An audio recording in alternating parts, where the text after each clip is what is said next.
بسم اللہ الرحمن الرحیم۔ کیونکہ بہت سارے علماء کی کتاب فارسی زبان میں ہے، صحیح طرح اردو سمجھنے کے لیے، اردو بولنے کے لیے فارسی کی ضرورت ہوتی ہے۔ اردو شعراء کی شاعری سمجھنے کے لیے فارسی کی ضرورت ہوتی ہے۔ اسی وجہ سے ہم فارسی سیکھ رہے ہیں۔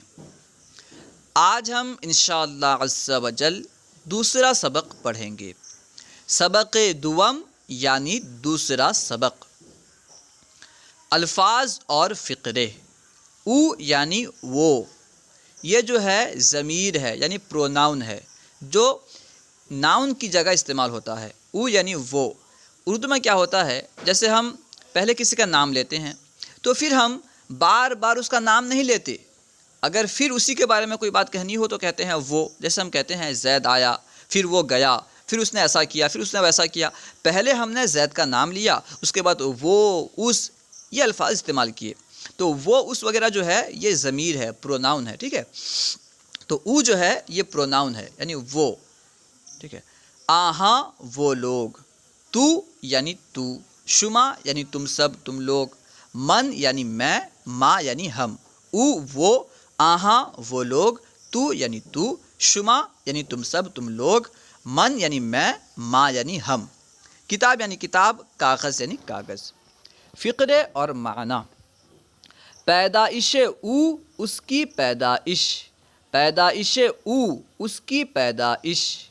وفات آہاں، ان کی وفات، وفات آہاں، ان کی وفات۔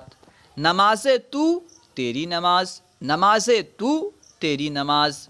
حج شما، تمہارا حج، حج شما، تمہارا حج۔ کتاب تو، تیری کتاب، کتاب تو، تیری کتاب۔ کتاب ما، ہماری کتاب، کتاب ما، ہماری کتاب۔ کتاب من، میری کتاب، کتاب من، میری کتاب۔ کتاب شما، تمہاری کتاب۔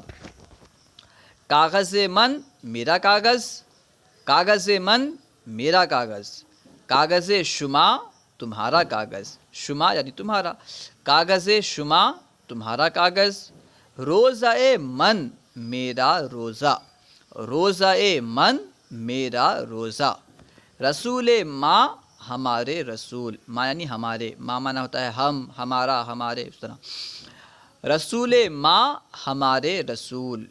کتاب خدا، خدا کی کتاب، کتاب خدا، خدا کی کتاب۔ کلام رسول، رسول کا کلام، کلام رسول، رسول کا کلام۔ خانہ من، میرا گھر۔ خانہ کا معنی ہوتا ہے گھر، گھر کو فارسی میں خانہ کہتے ہیں۔ خانہ من، میرا گھر۔ خانہ شما، تمہارا گھر۔ امید ہے کہ آپ کو پوری بات سمجھ میں آ گئی ہوگی۔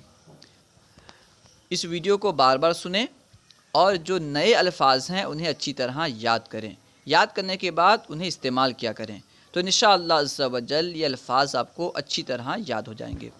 السلام علیکم ورحمۃ اللہ وبرکاتہ۔